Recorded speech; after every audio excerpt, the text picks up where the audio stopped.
Hi, welcome to my YouTube channel magical world of chemistry. ഇന്ന് നമ്മൾ ആദ്യത്തെ വീഡിയോയിൽ +2 കെമിസ്ട്രിയിലെ ഒന്നാമത്തെ ചാപ്റ്ററായ സോളിഡ് സ്റ്റേറ്റ് ആണ് ഡിസ്കസ് ചെയ്യാൻ പോകുന്നത്. സോളിഡ് സ്റ്റേറ്റിന്റെ ഒരു കുറച്ച് പാർട്ട്. ഓക്കെ, അപ്പോൾ സോളിഡ് സ്റ്റേറ്റ് സ്റ്റാർട്ട് ചെയ്യാൻ നമുക്ക്. ഇത് സ്റ്റേറ്റ് സിലബസുകാർക്കും CBSE സിലബസുകാർക്കും ഉപയോഗപ്പെടുത്താവുന്നതാണ്. അപ്പോൾ ആദ്യത്തെ ചാപ്റ്റർ സോളിഡ് സ്റ്റേറ്റ്.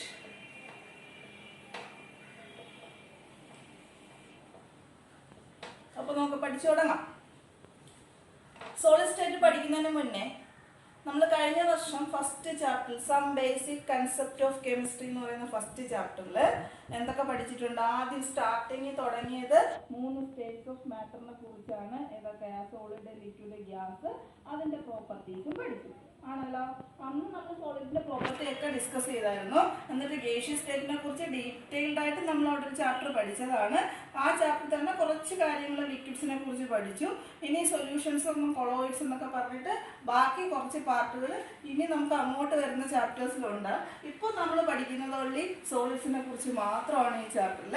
അപ്പോൾ ആദ്യം നമുക്ക് സോളിഡ്സിന്റെ പ്രോപ്പർട്ടി എന്തൊക്കെയാണെന്ന് നോക്കാം, അല്ലെ പ്രോപ്പർട്ടീസ് എന്തൊക്കെയാണെന്ന് നോക്കാം. അപ്പോൾ ഒന്നാമത്തെ പ്രോപ്പർട്ടി പറയുന്നതിന് മുന്നേ സോളിഡ് സബ്സ്റ്റൻസിലെ പാർട്ടിക്കിൾസ് എങ്ങനെയാണ് അറേഞ്ച് ചെയ്തിരിക്കുന്നതെന്ന് നിങ്ങൾക്ക് അറിയാം. നമ്മൾ ഫിഗറൊക്കെ വരച്ച് പഠിച്ചിട്ടുള്ളതാണ്. ഇപ്പോൾ ഒരു സോളിഡ് സബ്സ്റ്റൻസ് ഇങ്ങനെയാണെങ്കിൽ അതിനകത്ത് പാർട്ടിക്കിൾസ് ഇങ്ങനെ ക്ലോസ്ലി പാക്ഡ് ആയിട്ടാണ് അറേഞ്ച് ചെയ്ത് വെച്ചിരിക്കുന്നത്. എന്ന് പറഞ്ഞാൽ അവർക്ക് ഇടയ്ക്ക് ഇന്റർമോളിക്കുലാർ ഡിസ്റ്റൻസ് ഒട്ടും തന്നെ ഇല്ലാത്ത രീതിയിൽ ക്ലോസ്ലി പാക്ഡ് ആയിട്ടാണ് സോളിഡ്സിൽ ആരെ അറേഞ്ച് ചെയ്ത് വെച്ചിരിക്കുന്നത്? പാർട്ടിക്കിൾസിനെ അറേഞ്ച് ചെയ്ത് വെച്ചിരിക്കുന്നത്. അതുകൊണ്ട് തന്നെ സോളിഡിന്റെ പ്രോപ്പർട്ടീസിൽ ഒന്നാമത്തെ പ്രോപ്പർട്ടി ആയിട്ട് നമ്മൾ പറയും in solids particles are closely packed. Okay, അങ്ങനെയാണെങ്കിൽ ഇന്റർമോളിക്കുലാർ ഡിസ്റ്റൻസ് വെരി ഷോർട്ട് ആണെന്ന് പറയാലോ.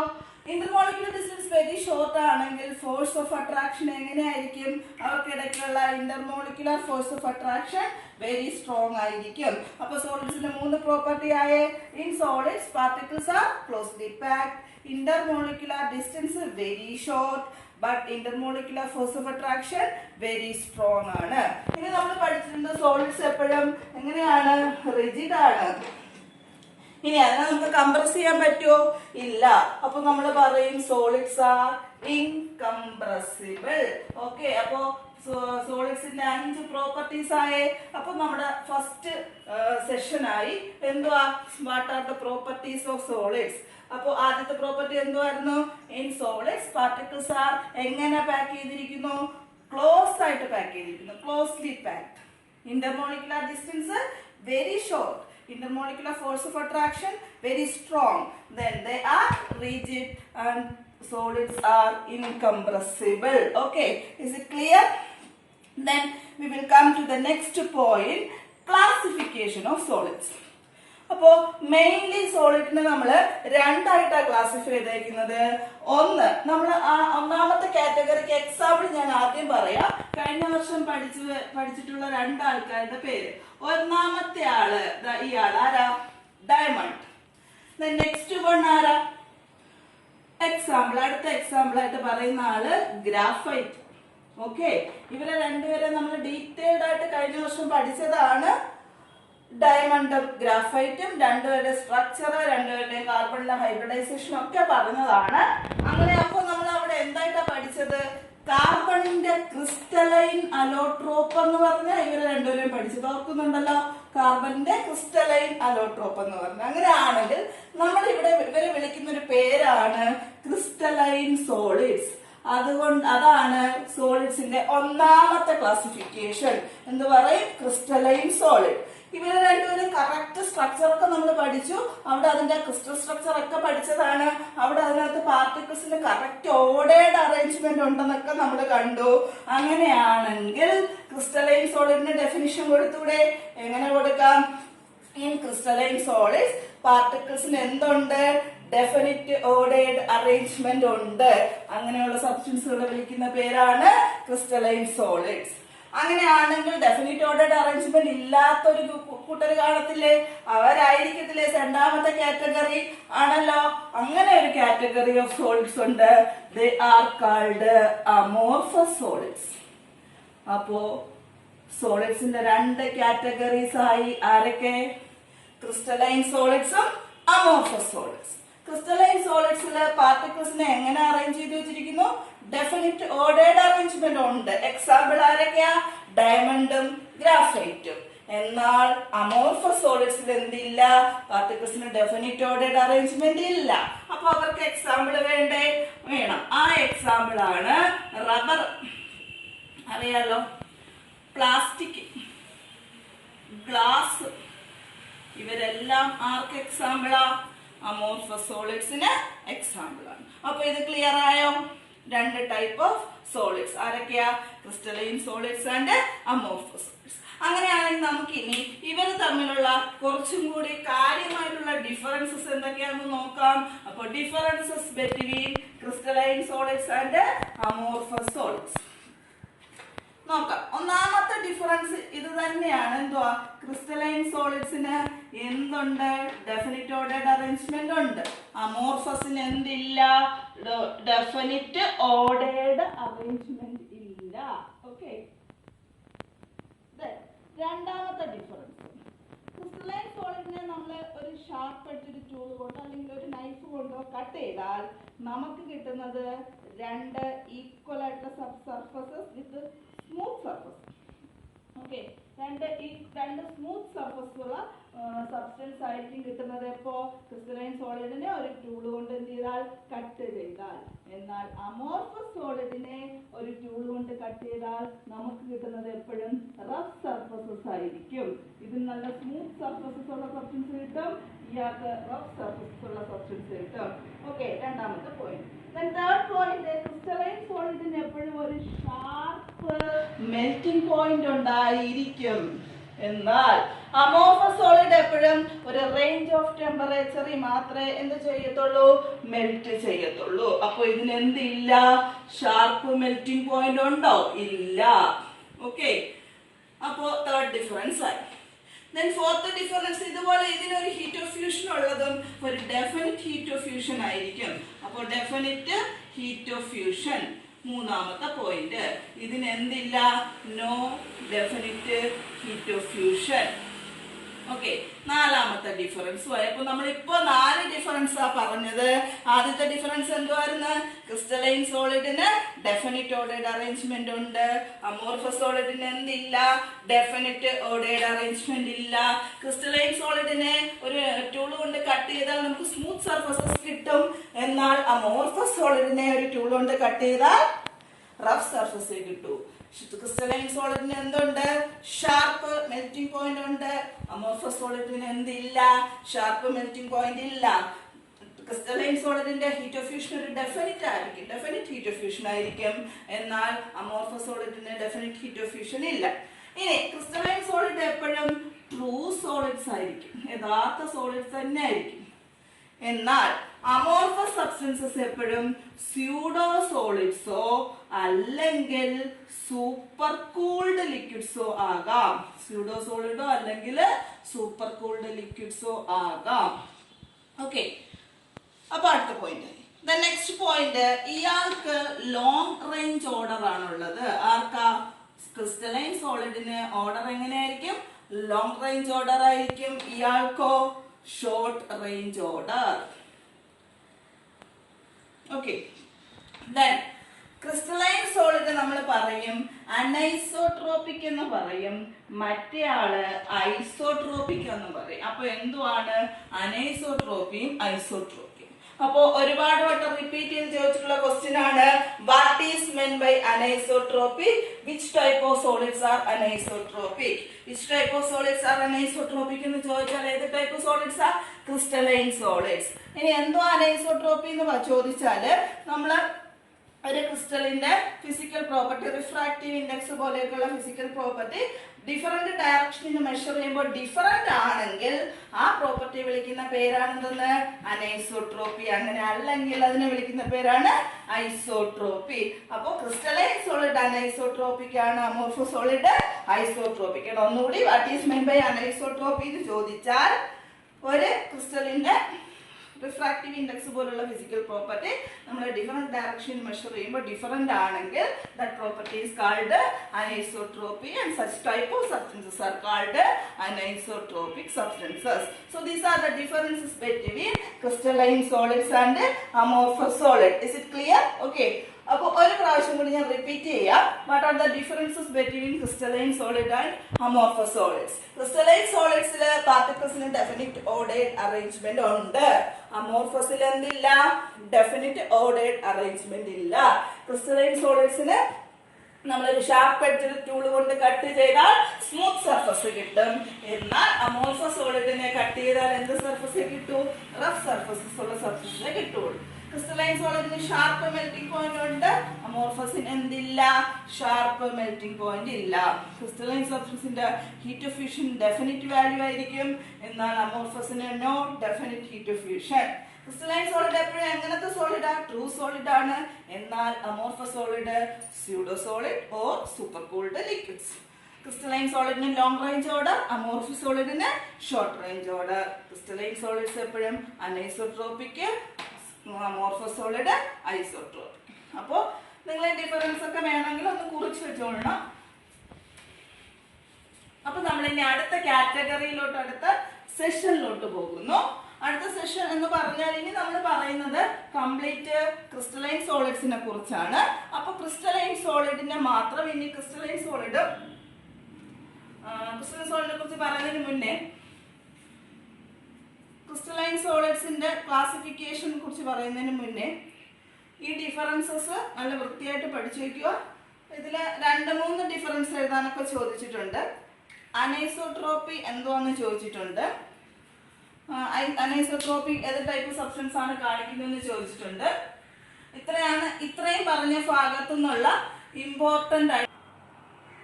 ഇമ്പോർട്ടന്റ് ആയിട്ടുള്ള ക്വസ്റ്റ്യൻസ്. ഓക്കെ. അപ്പൊ നമ്മൾ ഇനി ക്രിസ്റ്റലൈൻ സോളിഡിന്റെ ക്ലാസിഫിക്കേഷനിലോട്ട് പോകും. ക്രിസ്റ്റലൈൻ സോളിഡില് സബ്സ്റ്റൻസിന് പാർട്ടിക്കിൾസിന് ഇടയ്ക്കുള്ള ഇന്റർമോളിക്കുലാർ ഫോഴ്സ് ഓഫ് അട്രാക്ഷൻ വെച്ചിട്ടും പിന്നെ അതിനകത്തുള്ള പാർട്ടിക്കിളിന്റെ നേച്ചർ വെച്ചിട്ടും ക്രിസ്റ്റലൈൻ സോളിഡിനെ നമ്മൾ മെയിൻ ആയിട്ട് 4 ഡിവിഷൻസ് ആയിട്ട് ക്ലാസിഫൈ ചെയ്തിട്ടുണ്ട്. അപ്പൊ നോക്കാം what are the 4 divisions. Number 1 molecular solids. Number 2 ionic solids. Number 3 metallic solids.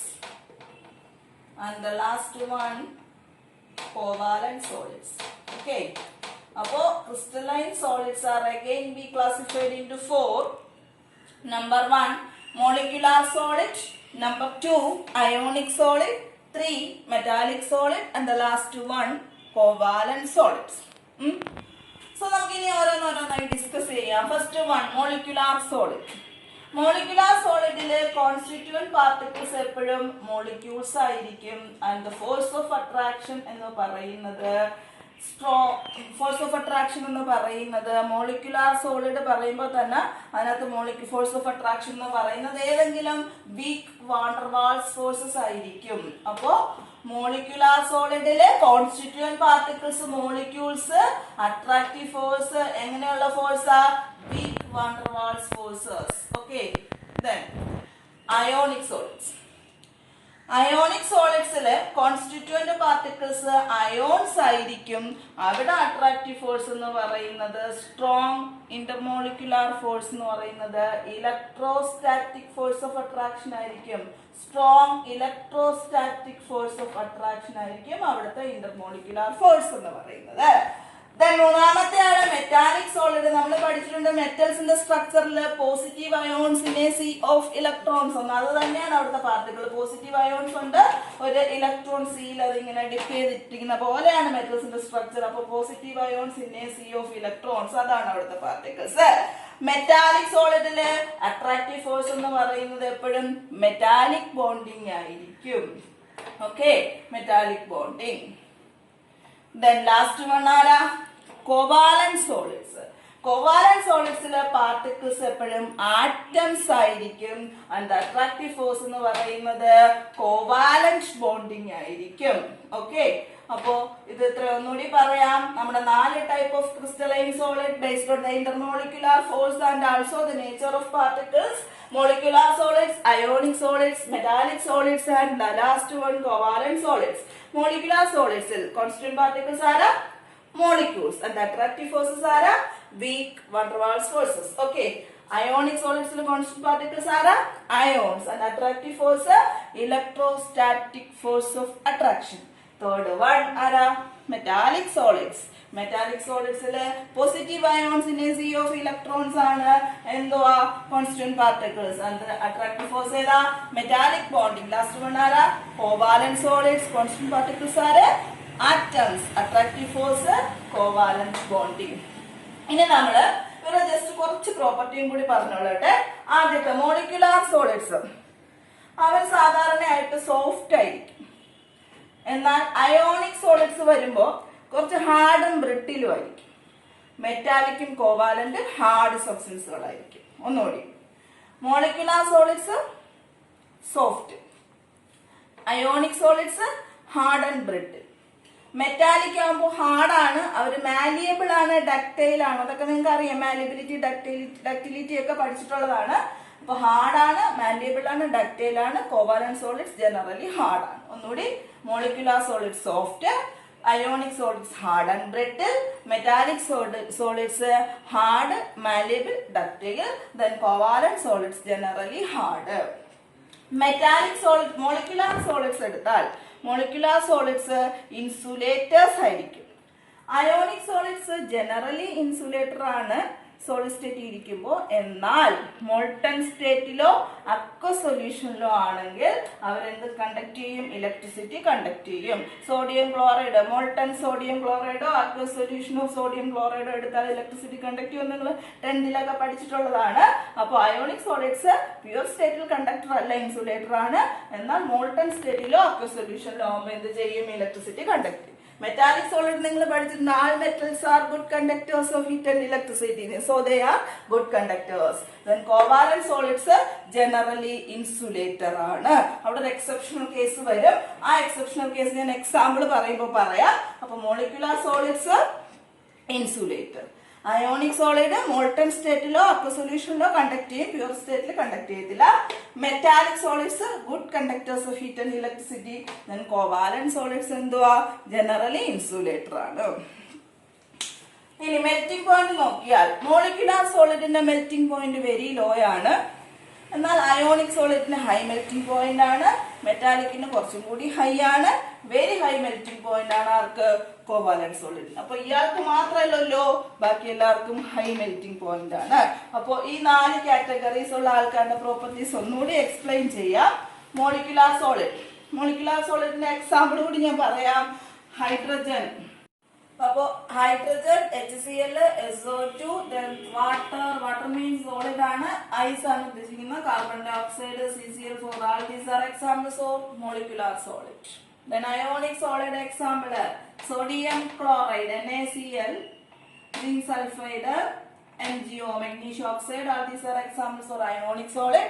Metallic solid example, all metals and their alloys, all metals and their alloys, എല്ലാ മെറ്റൽസും metallic solids ആണ്. Then covalent solids example ആണ് നമ്മൾ ആദ്യം പഠിച്ച ആൾക്കാർ, diamond, graphite,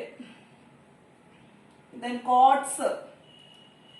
These are examples of covalent solid. ഇവിടെയാണ് ഞാൻ പറഞ്ഞത് സാധാരണ കേസിൽ കോവാലന്റ് സോളിഡ് ഹാർഡുമാണ്, ഇൻസുലേറ്ററുമാണ്. പക്ഷെ ഇലക്ട്രിസിറ്റി കണ്ടക്ട് ചെയ്യുന്ന കണ്ടക്ടർ ആയിട്ടുള്ള ഒരേ ഒരു കോവാലന്റ് സോളിഡ് ഉണ്ട്. ആരാ? ഗ്രാഫൈറ്റ്. ഗ്രാഫൈറ്റ് എന്ത് ചെയ്യും? ഇലക്ട്രിസിറ്റി കണ്ടക്ട് ചെയ്യും. അപ്പോൾ ഗ്രാഫൈറ്റ് ഇലക്ട്രിസിറ്റി കണ്ടക്ട് ചെയ്യുന്ന ഒരേ ഒരാളാണ് കോവാലന്റ് സോളിഡിൽ. ഒരു എക്സെപ്ഷണൽ കേസാണ് ഗ്രാഫൈറ്റ്. ഗ്രാഫൈറ്റ് ഒരു കണ്ടക്ടറാണ്, ബാക്കിയുള്ള കോവാലന്റ് സോളിഡ്സ് എല്ലാം ഇൻസുലേറ്റേഴ്സ് ആണ്. അപ്പോൾ എല്ലാം ക്ലിയർ ആയാലും എല്ലാവർക്കും എക്സാമ്പിൾ ആയി, എല്ലാവരുടെയും പ്രോപ്പർട്ടി ആയി, കോൺസ്റ്റന്റ് പാർട്ടിക്കിൾ, ഇന്റർമോളിക്കുലർ ഫോഴ്സ് ഒക്കെ ആയി, എക്സാമ്പിളുമായി. ഇനി നമ്മൾ മോളിക്കുലാർ സോളിഡ്സിന്റെ വീണ്ടും ഒരു കാറ്റഗറി ഉണ്ട്. അപ്പോൾ എങ്ങനെയാണ് മോളിക്കുലാർ സോളിഡിനെ ഇനി കാറ്റഗറൈസ് ചെയ്തിരിക്കുന്നത് നോക്കാം. മോളിക്കുലാർ സോളിഡ്സിന് മാത്രം, ഇതും റിപ്പീറ്റ് ചെയ്ത് ചോദിച്ചിട്ടുള്ള ക്വസ്റ്റ്യൻ ആണ്. Classification of molecular solids. Molecular സോളിഡ്സിനെ മെയിൻ ആയിട്ട് മൂന്നായിട്ട് ക്ലാസിഫൈ ചെയ്തിട്ടുണ്ട്. ഒന്നാമത്തെ ആളാണ് non polar molecular solid, second one polar molecular solid, third one hydrogen bonded molecular solid. Polar molecular solid, non-polar molecular solid, hydrogen bonded molecular solid. These are the three classifications of molecular solids. അതിൽ ഒന്നാമത്തെ ആള് non-polar molecular solids. Non-polar molecular solid ഞാൻ നേരത്തെ പറഞ്ഞ example ആയ CCl4. Then CCl4, carbon dioxide. Carbon dioxide means solid carbon dioxide. And what is solid carbon dioxide? എല്ലാവർക്കും അറിയാലോ, dry ice അല്ലെ. ഇവർ രണ്ടുപേരാണ് എക്സാമ്പിൾ. അപ്പൊ നമ്മൾ നേരത്തെ പറഞ്ഞ മോളിക്കുലാർ സോളിഡിന്റെ ഇടയ്ക്ക് എക്സിസ്റ്റ് ചെയ്യുന്നത് weak van der Waals forces ആണെന്ന്. ഇതിൽ നോൺ പോളാർ സോളിഡിൽ നോൺ പോളാർ മോളിക്യൂൾസ് ആണ് constant particles. And the intermolecular force attraction is London force or dispersion force ആയിരിക്കും അവിടുത്തെ അട്രാക്റ്റീവ് ഫോഴ്സ് എന്ന് പറയുന്നത്. In polar molecular solids ൽ വന്നാൽ polar molecules ആണ് constituent particles.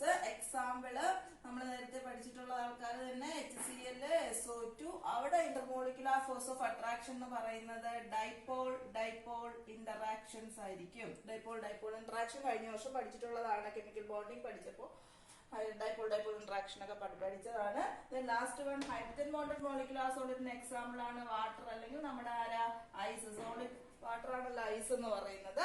അവിടെ intermolecular force of attraction hydrogen bonding ആണ്. അപ്പൊ ഹൈഡ്രജൻ ബോണ്ടിങ് പോസിബിൾ ആയിട്ടുള്ള മോളിക്യൂൾസിലുള്ള മോളിക്യൂൾസ് ആണ് ഏത് ടൈപ്പ് മോളിക്കുലാർ സോളിഡ് വരുന്നത്? ഹൈഡ്രജൻ ബോണ്ടഡ് മോളിക്കുലാർ സോളിഡ്സ് വരുന്നത്. ഇവരുടെ മൂന്നുപേരുടെ ജനറൽ പ്രോപ്പർട്ടീസ് നേരത്തെ പറഞ്ഞ പോലെ തന്നെ ഇവർ മൂന്നുപേരും ഇൻസുലേറ്റർ ആണ്, സോഫ്റ്റ് ആണ്, ലോ മെൽറ്റിംഗ് പോയിന്റ് ആണ്. അതില് ഇയാള് കുറച്ചുകൂടി ഹാർഡ് ആയിരിക്കും. ഇത്രയാണ് ജനറൽ പ്രോപ്പർട്ടീസ്. മൂന്ന് കാറ്റഗറി മോളിക്കുലാർ സോളിഡിന്റെ: polar, non polar and hydrogen bonded. Non polar molecule, polar molecule, hydrogen bonding possible ആയിട്ടുള്ള മോളിക്യൂൾസ് ആയിരിക്കും കോൺസ്റ്റന്റ് പാർട്ടിക്കിൾ. നോൺ പോളാറിൽ ലണ്ടൻ ഫോഴ്സ്, പോളാറിൽ ഡൈപോൾ ഇന്ററാക്ഷൻ, ഹൈഡ്രജൻ ബോണ്ടഡിൽ ഹൈഡ്രജൻ ബോണ്ടിങ് ആണ് അട്രാക്റ്റീവ് ഫോഴ്സ് എന്ന് പറയുന്നത്. ജനറൽ പ്രോപ്പർട്ടി നേരത്തെ പറഞ്ഞ പോലെ melting point low, generally soft ആണ്, ഇൻസുലേറ്റേഴ്സ് ആണ്. ഓക്കെ, അപ്പൊ മൂന്ന് കാറ്റഗറി ക്ലിയർ ആയല്ലോ. ഇവിടെ വെച്ച് നമ്മുടെ ക്ലാസിഫിക്കേഷൻ തീർന്നു. ഇനി നമ്മള് ക്രിസ്റ്റലൈൻ സോളിഡിന്റെ ക്രിസ്റ്റലൈൻ സ്ട്രക്ചറിലോട്ടാണ് കടക്കുന്നത്. അത് നെക്സ്റ്റ് വീഡിയോയിൽ നമ്മൾ പഠിക്കുന്നതായിരിക്കും. അപ്പോൾ ഇത് നന്നായിട്ട് നോട്ടൊക്കെ പ്രിപ്പയർ ചെയ്ത് എഴുതി പഠിക്കുക. ടെക്സ്റ്റ് ബുക്കിലെല്ലാം ഇതുപോലെ ഡീറ്റെയിൽ ആയിട്ട് കൊടുത്തിട്ടുണ്ട്. നമ്മൾ ഈ പഠിച്ച കാര്യങ്ങളെല്ലാം ഇതുപോലെ ടെക്സ്റ്റ് ബുക്കിലുണ്ട്. അപ്പൊ നിങ്ങൾക്ക് ടെക്സ്റ്റ് റെഫർ ചെയ്ത് പഠിക്കാം, അല്ലെങ്കിൽ ഇത് നോട്ട്സ് ആയിട്ട് കുറിച്ച് വെച്ചും പഠിക്കാവുന്നതായിരിക്കും. ഓക്കെ, നിങ്ങൾക്ക് ഈ വീഡിയോ ഇഷ്ടപ്പെട്ടെങ്കിൽ നിങ്ങൾ വീഡിയോ ലൈക്ക് ചെയ്യുക, ഷെയർ ചെയ്യുക, സബ്സ്ക്രൈബ് ചെയ്യുക, ബെല്ലൈക്കൺ പ്രസ് ചെയ്യാൻ മറന്നു പോകരുത്. എന്നാലേ ഞാനിടുന്ന വീഡിയോസ് നോട്ടിഫിക്കേഷൻസ് ആയിട്ട് നിങ്ങൾക്ക് കിട്ടുകയുള്ളൂ. ആദ്യത്തെ വീഡിയോ ആണ്, അപ്പോൾ മൊബൈൽ ക്യാമറയിൽ ഷൂട്ട് ചെയ്തതിന്റെ കുറച്ച് കാര്യങ്ങളൊക്കെ ഉണ്ടാകും. അപ്പോൾ ഇതെല്ലാം പരിഹരിച്ചുകൊണ്ട് അടുത്ത വീഡിയോ ആയിട്ട് ഉടനെ വരുന്നതായിരിക്കും. നിങ്ങളുടെ സജഷൻസോ കമന്റ്സോ എന്തെങ്കിലും ഡൗട്ട്സോ ഒക്കെ ഉണ്ടെങ്കിൽ വീഡിയോയുടെ കമന്റ് ബോക്സിൽ രേഖപ്പെടുത്തിക്കുക. Okay, thank you.